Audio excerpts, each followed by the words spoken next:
All right, Niners this time again using use check in motion. You see him push across, but now they're trying to make it look like they're running a bubble to Debo with an out block and a crack, right? And hoping they can get the two DBs to suck up. What you're seeing here is when you get an out block here on the corner, you get a down block here. It's good angles for the bubble to to be able to create leverage here.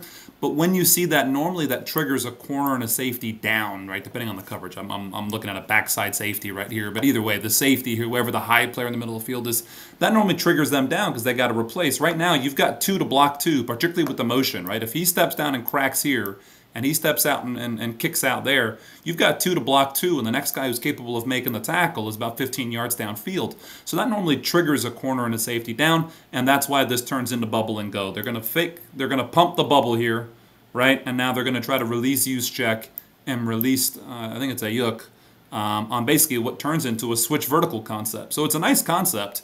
To be honest, it could have been a hit, but the Chiefs do a pretty decent job of playing that too. This safety kind of squats for a second for some reason. He gets confused, but he's in position to play this vertically. He didn't bite on it.